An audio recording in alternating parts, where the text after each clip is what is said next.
Massive update for XRP investors. Jake Claver just broke down a $50,000 XRP. And during today's episode, we're going to show our listeners how global finance could be on the precipice of a once-in-a-lifetime change as we speak. As the reverse carry trade is playing out in Japan, the dominoes are beginning to fall for the XRP community to experience the growth that we've all been predicting. Now, during today's episode, Jake Claver joined the Good Evening Crypto podcast to talk about his projections throughout the entire Trump administration. He breaks down how we could not only see a 4-digit XRP, but a 5-digit XRP before the year 2028. Now, there's some major catalysts that will need to happen before then, including BlackRock filing an XRP ETF, the reverse carry trade playing out, and most importantly, XRP being leveraged as a solution to the global liquidity crisis. We're going to break that down all throughout today's episode, and hopefully our community will walk away with a better understanding of what could be on the horizon.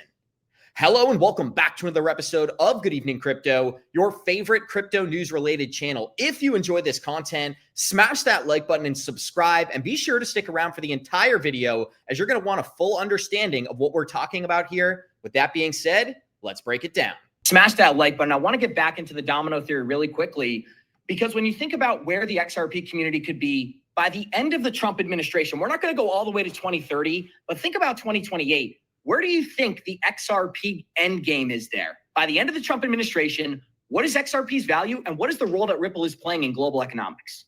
$50,000 per XRP is my guess around the end of Trump's term. And that sounds crazy. I'm fully aware, okay? The means by which that happens is Ripple and what they're doing along with other people. The end game for the XRPL is derivatives. And if you want to quantify the derivatives market, it's currently somewhere between $400 quadrillion, or $400 trillion, excuse me, and $4 quadrillion. Like, I don't know if you can count that many zeros, but that's a lot of zeros. And there's only 100 billion XRP, which sounds crazy to say there's only 100 billion XRP. But we won't be all the way through the escrow at that point either. We'll be close, especially if Ripple continues to, only put out 200 to 300 million per month onto the market. They'll be re-escrowing the rest of that on the backside of that. I think that they'll continue to do that, or whoever ends up with the escrow, I think will continue to steward it in that fashion. They'll only put out what's needed in order to be able to maintain price stability for whatever duration they need to before there's another step up in value. But if it is used as a ledger and collateral, so my other prediction is that once we're over 4 digits, the BIS designates XRP as a tier 1 asset, which means it will be able to be used as collateral for derivatives. Currently, that's only gold and US Treasuries. So that's even more demand to lock up XRP and have it used or just sat there as the collateral for the derivatives. And if it's settling the derivatives market at scale, that's a ton of liquidity that's going to have to move through the DEX and the asset to settle all of those trades. And you need that. Right now, banks and institutions can't quantify their exposure. That's why we had 2008 happen. They were over leveraged. And we're there again today. There are plenty of things in the derivatives market where banks are overexposed. And when the liquidity dries up, they're going to be swimming without shorts. And that's not going to be good. And if there's not some recourse or a way to be able to fix that, it's going to be a bad deal. So I think that that's the long game. I heard Brad Garlinghouse speak at CoinAlts in 2023. And it's not recorded. Actually, I think Ray Fuentes did record this one sneakily. But he had a keynote with Jack McDonald. And in that keynote, Brad talked about when he got to Ripple, and they had 3 products. They had Global ID, they had the payments and remittance product, and then they also had Codius. And I don't think Codius ever really went away. I think it's still there in the background, and I think that that's their smart contract platform that'll eventually be rolled out for derivatives and that application, which will, again, exacerbate the value of XRP to around $50,000 toward the end of Trump's term, in my opinion. So just to harp on the data and analytics of it, right? Because a lot of people are doing the math. They're like 100 billion times 50,000. I'm not even sure what that number is. So explain the market dynamics of how the token could actually get there, because people think you're going to need, let's say the token gets to $1 trillion. There's a misconception that you need $1 trillion US to come into that asset class. Now, on our program, we've talked about this for years, the market multiplier and all these things, but I'd love to hear you kind of share your take on that and explain it to people who may not understand that. Yeah, so in stocks, that makes sense. All of the stocks are liquid and tradable at any time. In this market, these assets, you have total supply, you have circulating supply, and you have available supply. And so if you're looking at available supply, like we talked about earlier, it's really not that much in comparison to the total or circulating supply of XRP.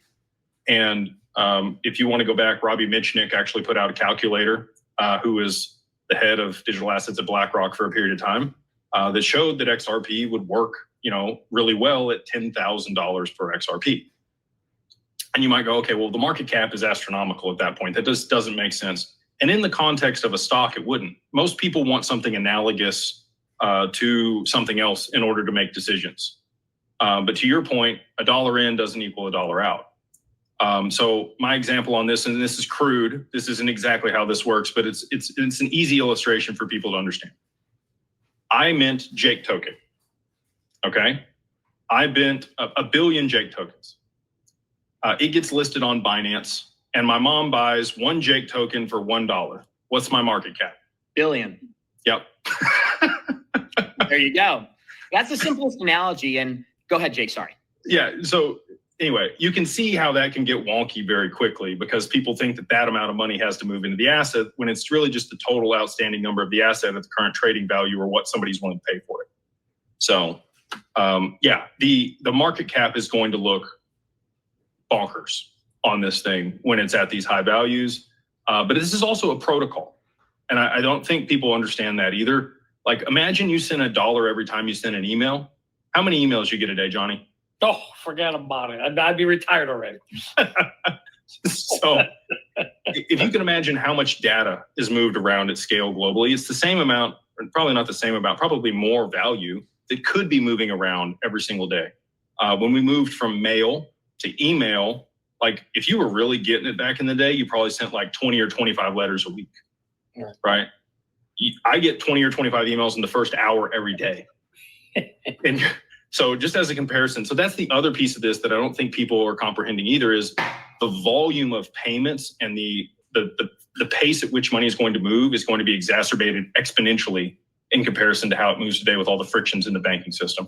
And you're going to need ample liquidity for all of those payments to settle real time in that circumstance. So, and if it's a global infrastructure that's providing that, the market cap of the asset that's going to be providing that liquidity is going to have to be quintillions of dollars. And if you're enjoying this content, smash that like button and leave your thoughts underneath the video as Johnny Krypto and I will be addressing all of the comments. Do you believe we can see a 4-digit XRP by the end of the Trump administration? Leave that comment underneath the video and smash that like button if you're enjoying this content. But let's continue with the video. Here's Jake Claver addressing what happens if BlackRock launches an XRP ETF. Oh, why would it change everything if BlackRock files? Because people just don't know. Why would that be a big difference for you? And do you anticipate they're going to end up filing for an XRP spot ETF?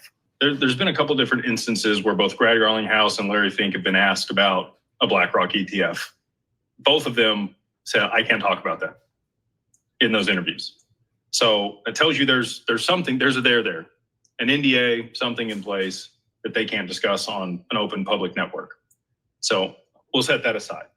2023, about 2 years ago, almost to the day, 11/14, we had a Delaware filing for an iShares XRP Trust ETF. They have to file a trust in Delaware in order to be able to hold the assets, to be able to accumulate them and support the ETF. Okay. Bloomberg came out and said that was fake, and then it was swept under the rug. We never had BlackRock, we never had Ripple, either one come out and say that ETF filing was fake, which is very unusual. There has been one or two other ETF filings and that were fake, and immediately both the token and the people that supposedly filed it both came out and said it was fake. So for them, neither one to come out and say that and only Bloomberg report on it, which the reporter that reported that was also at Swell the last 2 years. Just another piece of the puzzle there. Interesting that 2 years ago that would pop up and then the DOJ would investigate and we never heard anything about it. If BlackRock throws their hat in the ring, it is a huge approval and step forward for this asset, like gigantic. I think that you're going to see them and potentially Vanguard Vanguard actually did not do anything with the Bitcoin ETFs. They actually forbade all of their subsidiaries and anybody that's associated with them from selling any of the Bitcoin ETF products, which was also interesting to me. If you look back, there's some correlations between Ripple and Vanguard and some other things. I don't know if you have that graphic or not, Abs, but that's a good one too.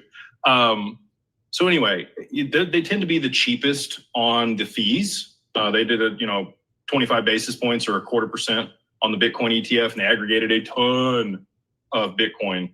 And then they moved all that over to Anchorage from Coinbase because of institutional custody at Anchorage. There you go. There's the Vanguard. I knew you had it.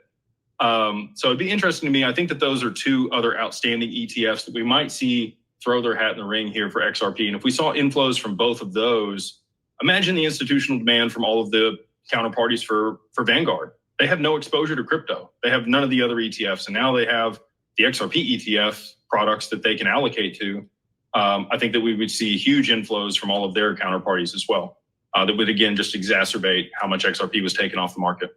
So when you were on the Paul Barron show, and we often play this clip, you talked about $10 to $12 just on the ETF demand alone. What are some of your thoughts on that? Do you stand by that $10 to $12 just based on the ETFs, or is it going to take, because this is what me and Johnny have said, our theory, now it's no domino theory, it's an ETF theory.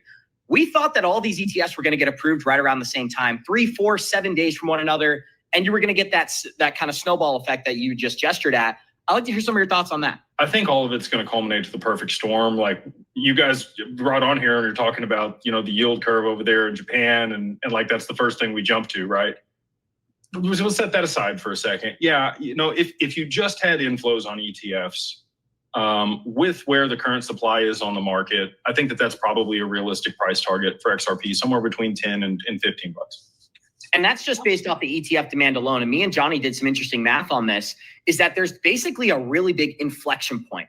There's not a lot of change. There's some minimal change. And all of a sudden, there's no more XRP. And we've talked about this from just the ETF standpoint. But with this reverse carry trade kind of factoring in, it's very easy to see how you could get to these exaggerated price targets. Now, let's get into the Ripple escrow, because I think this is also very important. There's a lot of pre-allocation narratives, and we can talk about that if we have time later on. But what would happen to the company Ripple, just broadly, if they were sitting on an escrow where each individual XRP token is worth 4 digits? Because now Ripple is a global superpower. And I want to hear your vision for that. Well, they just raised capital at a $40 billion valuation from Citadel and Fortress. Pretty significant. They just had a tender offer that they bought back shares because they believe they're going to be more valuable at $250 per share, which is actually where that last round was as well. So for those institutions to be adding additional capital for equity in Ripple at this point, they also think there is a lot of upside. Otherwise, they wouldn't be doing that. That's why they make investments, to make money, or strategic alignment. It could be both. So yes, to your point, the escrow, if Ripple continues to manage that, they would be the global liquidity provider. They would be the backstop. They would be the lender of last resort. We know that Brad Garlinghouse and some other people from Ripple met with the IMF in 2017 because there's photos of them and Christine Lagarde when she was still there before she became the head of the ECB. I don't know that they get to continue to manage the escrow at those valuations. I think that there might be some exchange, like you talked about with the NDAs or pre-allocation, where somebody else ends up managing that escrow. But that does not include the 5 billion XRP that Ripple themselves use for their products. So, at 5 billion XRP at $1,000 a piece, that's $5 trillion on their balance sheet. That would automatically make them the largest corporation per market cap in the world, just valued by the assets on their balance sheet. If you enjoyed this content, smash that like button, subscribe to the channel, and leave your thoughts underneath the video. Do you believe a 4-digit XRP is possible? We'll see you all in the next one. So if you're looking to do the same strategies that we implement here on Good Evening Crypto, I would advise everybody sign up for Merlin and click on the ITrust Capital link below. Now, why did these two ideas play off one another?